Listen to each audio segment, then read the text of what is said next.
Oke, Mbak Mas. Jadi siang ini kita akan diskusi sekilas tentang sejarahnya perkembangan teknologi informasi dan komunikasi ya. Nanti di slide itu judulnya agak berbeda, tapi nggak apa-apa. Oke, ini dia Mbak Mas, materi kita hari ini.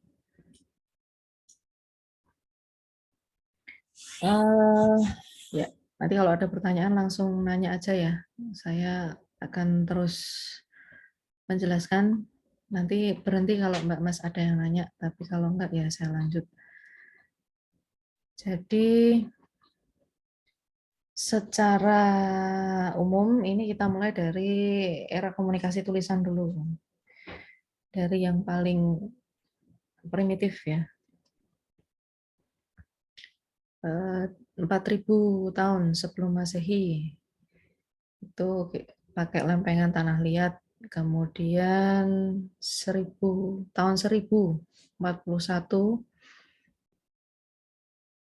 penemu di Cina itu sudah mulai menggunakan alat cetak sederhana gitu ya. Dan di Korea ini di waktu yang sama mereka pakainya lembaran metal. Oke. Kemudian teknologinya sedikit lebih maju ya. Kita masuk ke era komunikasi cetak, terutama hand press. Ini dimulainya dari tahun 1456, Johannes Gutenberg ya. Ini juga termasuk sebagai cikal bakal massal press untuk produksi surat kabar. Nah, makanya kemudian di tahun 1833 ini diimprove oleh bisnis percetakan surat kabar di New York ya, namanya The Sun. Ya. Penny Press ini sebenarnya adalah surat kabar yang harganya 1 penny atau 25 sen. Jadi cuma selembar gitu ya. Kalau Mbak Mas suka nonton film itu ada adegan orang yang berdiri di pinggir jalan terus ya dia nawarin produknya ini ya. Produknya ini surat kabarnya disebutnya sebagai penny press karena harganya 25 sen. Bentuknya seperti ini ya. Dan ternyata di internet saya lupa websitenya apa, dia memang punya arsip penny press ya, terutama dari Amerika. Mas kalau penasaran dulu itu teknik reportasenya seperti apa gitu, kemudian berita apa saja yang dimunculkan di sini, bisa explore aja sih di search engine ya. Kemudian The Sun mungkin terakhir terbit itu tahun 2000-an ya. 2010 kayaknya dia udah nggak ada. Dan ya benar di sini kelihatan harganya 25 sen. Kalau Mbak Mas bisa lihat di sudut kanan atas di bawah fotonya ini bintang Bollywood itu ada tulisan 25 sen. Nah, ini adalah koran penny press ya. Dari tulisan yang cetak, kemudian di sekitar tahun yang sama ada teknik fotografi yang dikembangkan sama orang Prancis ya. Ini kalau teman-teman vodka saya rasa sekali dua kali pernah dengar ini ya. Barangkali diceritain sama kakak kelas atau sama pembina vodkanya. Nah, yang di sebelah kanan ini adalah bukti fotografi pertama. Nggak kelihatan ini yang difoto apa gitu kan ya. Nah, alat yang dikenalkan ini namanya daguerreotype. Mbak Mas pasti juga pernah dengar kamera obscura ya. Ini adalah alatnya untuk menangkap image-nya. Kemudian untuk larutan atau solusi, ya, solution itu juga bisa diartikan sebagai larutan, pakainya iodin. Kemudian masih pakai merkuri untuk menimbulkan kilatnya itu ya. Nah, dan sebesar ini ukurannya.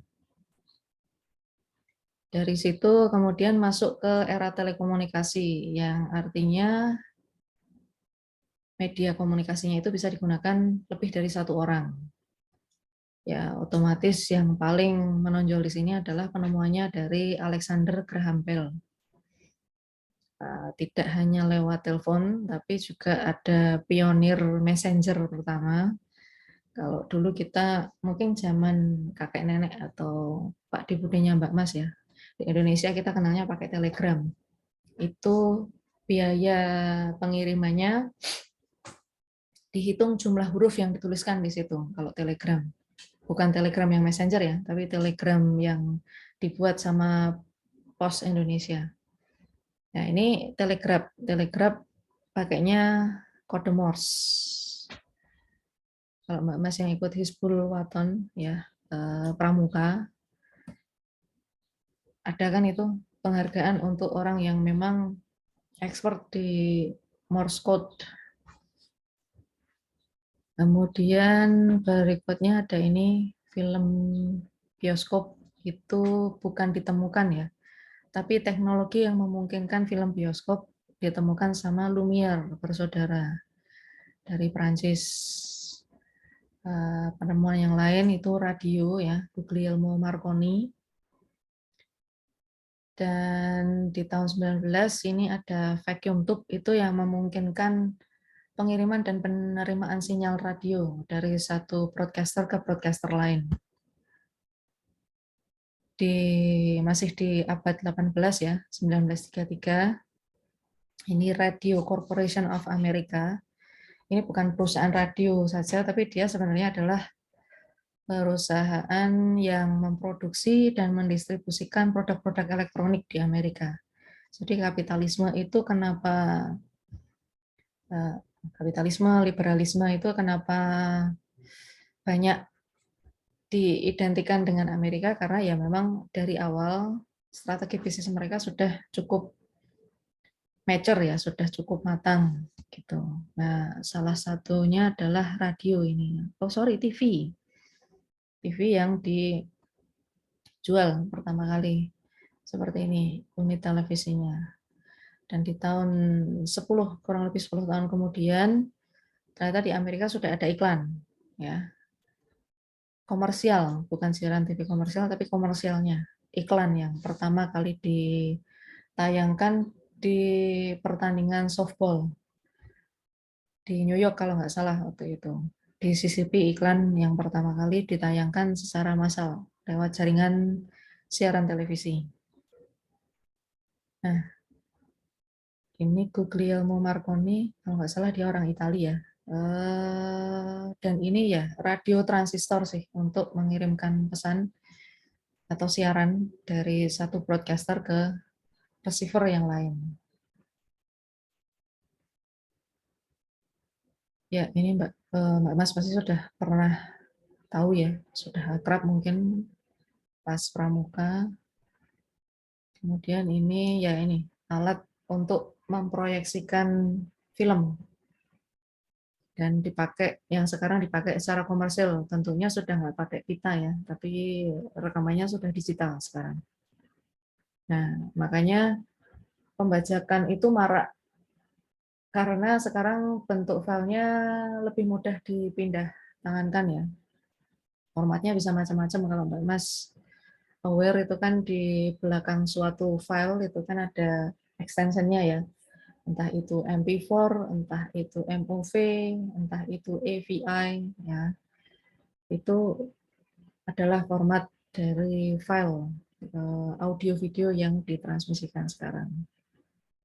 Kalau tadi telekomunikasi, sekarang ini adalah komunikasi yang interaktif. Artinya dua orang bersamaan bisa saling merespon satu sama lain meskipun mereka beda lokasi. Ini sebenarnya cikal bakal komputer, Mbak Mas. Kalau Mbak Mas pernah lihat film The Imitation Game ya, itu kan ada komputer ya yang bentuknya belum seperti komputer sebesar ruangan gitu ya. Jadi satu ruangan itu dipenuhi satu unit itu. Itu untuk processing kode yang terenkripsi. Nah, sama seperti ini. Ditemukannya tahun 1640 sama Blaise Pascal. Masih konsep komputer yang sangat sederhana. Namanya ini, adder. Karena dia fungsinya hanya untuk menambahkan. Ya. Dari sini, nah inilah Mbak Mas yang saya ceritakan tadi. Saya lupa itu pemerannya siapa ya, tokoh yang diperankan Alan Turing kalau nggak salah. Nah itu Alan Turing di film itu mendemonstrasikan penggunaan ini ya, ENIAC. ENIAC. Jadi processingnya dia pakai vacuum tube tadi. Kalau ini vacuum tube-nya, kalau koneksinya terganggu berarti ada satu vacuum tube yang rusak. Padahal jumlah vacuum tube-nya ada 19.000. Sorry, ini saya revisi. 19 ya. Di sini tertulisnya 19. Jadi berarti ada dari 19.000 vacuum tube yang ada di situ ada salah satu yang rusak. Yang memungkinkan fungsinya tidak berjalan seperti yang diharapkan gitu ya. Nah, kemudian ini masih komunikasi yang interaktif. Kalau sekarang kita pakainya ini ya, streaming musik. Tapi kalau dulu ini adalah video tape yang dijual belikan sama perusahaan Ampex. Ini untuk studio TV atau studio film yang mau melakukan recording pada saat acara live gitu ya. Nah, kemudian di tahun 19-an ini tiga penemu Amerika menemukan radio transistor. Ini cikal bakal dari radio apa itu? Komunitas ya. Kalau Mbak Mas pernah dengar Orari, mungkin Bapak, Ibu atau saudara Mbak Mas ada yang anggota dari Orari. Nah, ini basisnya adalah radio transistor. Gelombangnya khusus dari satu receiver untuk receiver lain. Dan radio transistor terbukti ya waktu itu pada saat internet ini sempat down 11 tahun yang lalu, erupsi Merapi. Nah, itu radio lokal komunitas itu yang jadi backbone komunikasi orang-orang di Jogja. Masih di era yang sama ya. Ini yang memicu perang dingin antara Rusia dan Amerika. Itu diawali dari Rusia dulu, dia meluncurkan satelit Sputnik. Disusul sama Amerika yang kalau Mbak Mas pernah dengar ada Neil Armstrong, George Aldrin ya, itu adalah astronot yang pertama kali mendarat di bulan di tahun 69. Nama pesawatnya Apollo 11. Dan ada yang percaya bahwa itu konspirasi. Mereka nggak sebenarnya mendarat di bulan. Jadi videotapenya itu, rekamannya itu dibuat di salah satu studio film yang cukup besar di Amerika, di California gitu ya. Jadi pada waktu itu ada dua pendapat. Ada pendapat yang percaya bahwa Amerika memang berhasil mendaratkan orang di bulan. Ada pendapat yang percaya bahwa ini sebenarnya cuma konspirasi gitu. Kemudian ini semacam mini komputer ya, sebutannya mikroprosesor untuk membantu kita melakukan fungsi komputasi. Nah, ini adalah mikrokomputer yang pertama ya, bentuknya masih besar dan fokusnya ke papan ketiknya. Kalau sekarang komputer itu kan fokusnya ke layar. Semakin mahal, semakin rapat pikselnya, atau semakin banyak fitur yang ditawarkan, misalnya bisa pakai, kalau Mbak Mas ikut kelasnya Pak Aswad ya, itu kan beliau kadang suka coret-coret ya, pakai stylus, dan itu langsung di layar komputernya. Saya yakin beberapa di antara Mbak Mas ada yang punya ya.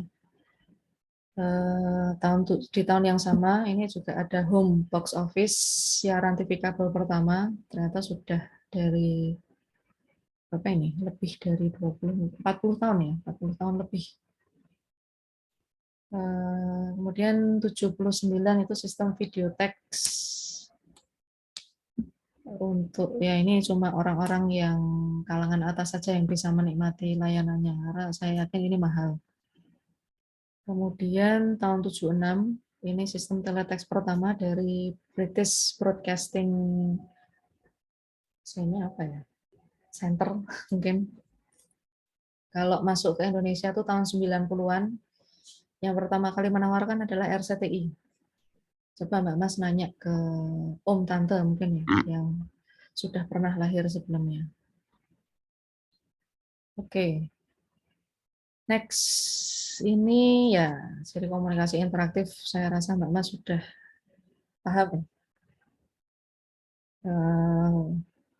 Bisa langsung berinteraksi, umpan baliknya bisa langsung ketahuan, dan Mbak Mas sekarang sudah melakukannya dalam basis keseharian ya, pakainya otomatis media interaktif. Ya ini, revolusi komputer, itu mulai dari 3000 before Christ, sebelum Masehi. Mekanisme digital pertama untuk mengukur kemiringan piramid, jadi untuk bidang konstruksi ya. Itu penemunya adalah bangsa Mesir. Kemudian tadi yang sudah saya jelaskan ada Blaise Pascal, komputer sederhana pertama. Dia cuma bisa nambah sama ngurangi. Nah, di-upgrade sama penemu dari Jerman yang menambahkan dua fungsi yang lain, perkalian dan pembagian. Kemudian, maaf ini kurang N ya, punch card. Kalau Mbak Mas pernah lihat di perusahaan atau di mana gitu, bentuknya kayak kartu absen gitu ya, yang dicekloke gitu ya. Yaitu punch card. Penemunya ternyata orang Prancis. Dan di tahun 1835 ini ada difference engine. Memang namanya difference engine atau difference mesin ya. Dia lebih canggih daripada ini, punyanya Blaise Pascal. Ini informasinya semua sih saya rasa Mbak Mas bisa googling ya. Makanya ini saya menjelaskan secara singkat saja. Nah, di tahun 1890, awal-awal 90-an gitu ya, ada salah satu korporasi besar di Amerika yang sampai sekarang masih berdiri, kalau Mbak Mas akrab sama namanya, IBM. Nah, ini International Business Machine. Nah, dia yang pertama kali punya lisensi untuk memproduksi dan mendistribusikan secara massal, memasarkan secara massal komputer. Ya. Nah, tapi dia masih sebatas tabulating machine, jadi mesin untuk melakukan tabulasi, penambahan, pendataan gitu ya. Di tahun 45, nah ini komputer yang pertama ini. Jadi ENIAC ini adalah singkatannya, Electronic Numerical Integrator and Calculator. Jadi ada beberapa fungsi yang bisa diintegrasikan di situ. Nggak beda sama kalkulator yang Mbak Mas temui sekarang ya, tapi ini karena fisiknya masih sangat besar, jadi cuma orang tertentu saja yang bisa mengoperasikan. Dari situ muncul komputer generasi kedua. Nah, ini yang dipasarkan pertama kali punyanya IBM. Ya bentuknya masih kayak gini ya. Orang lihatnya juga masih sebatas tulisan saja, tapi dia sudah bisa memproses. Kalau kita input apa, yang keluar ya sama dengan yang diinput. Kemudian ada UNIVAC, ini adalah pembaruan dari ENIAC tadi. Nah, lanjut ke komputer generasi ketiga. Dia pakai teknologi integrated circuit, makanya semakin kecil atau mirip sih fungsinya ya. Jadi bentuknya itu atau penampilan fisiknya hampir sama, tapi kecepatan processingnya berbeda cukup jauh. Jadi, tiap detik dia bisa memproses jutaan byte memori.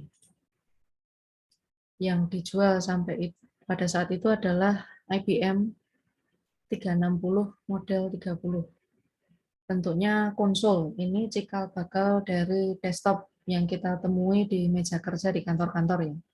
Kalau Mbak Mas di rumah atau di kos ini kan pakainya laptop ya, sama seperti saya sekarang. Kemudian, tapi kalau Mbak Mas ke TU misalnya, nanya-nanya ke Bapak TU di sana atau Mbak Siti yang ada di ruang dosen itu pakainya masih desktop. Kemudian ini adalah awal kejayaan Apple ya dengan produknya Apple II. PC pertama yang di personal komputer pertama yang dipasarkan secara massal. Dia pakainya tadi mikroprosesor, makanya CPU, Central Processing Unit-nya bisa sekecil ini. Sebelahnya ada monitor, kemudian yang di bawah ini papan ketik. Dan yang perlu kita ketahui, kita ingat itu bisnis jutaan atau miliaran dolarnya Bill Gates dan Apple itu dimulai dari garasi, ya. Bisa sampai sekarang yang gadgetnya ada di tangan Mbak Mas masing-masing. Nah, sebenarnya apa sih tujuan dari saya flashback ke belakang gitu ya? Jauh sekali flashbacknya dari lempeng tanah liat tadi. Itu ada hubungannya dengan ini, Mbak Mas. Jadi ini sama analoginya sama seperti processing data yang ada di komputer. Ini adalah model komunikasi matematis yang dipropos sama Shannon and Weaver. Sedikit mirip sama model 5W1H-nya Laswell ya. Yang intinya di sini adalah paling kiri itu ada information source ya, sumber informasi yang itu mentransmisikan pesan message lewat transmitter atau media. Nah, dari sini transmitter itu mengubah message-nya menjadi dalam bentuk sinyal. Nah, ini titik tengah, karena ini kan satu arah ya. Kalau di mata kuliah yang diajarkan Bu Endah ini pendekatannya positivistik, karena hanya satu arah gitu. Dan alurnya ya gitu aja, nggak berubah-ubah, nggak ada timbal balik. Kalau di sini aman, maka dia bisa lanjut ke receiver. Kalau di sini nggak aman, muncul noise biasanya. Nah, sinyal yang diterima receiver ini bisa terganggu. Artinya message yang disampaikan bisa aja ada bagian yang hilang. Nah, di destination ini kemudian mendecoding pesannya. Kalau di sini, di IS ini kita mengencode atau mengirimkan ya. Kalau di D ini kita decode atau Kalau ini mengenkripsi, di sini mendeskripsi ya. Kita menyampaikan, kemudian di sini kita mengartikan. Gitu. IS ini encoding, enkripsi. Kalau yang di D ini decoding atau deskripsi. Kita menerjemahkan apa yang sudah disampaikan oleh si sender atau pengirim. Nah, itu sih Mbak Mas yang bisa saya share hari ini ya. Teman-teman kelas A itu selesai kuliah jam 1 ya untuk hari Selasa. Mata kuliahnya siapa Mbak Mas?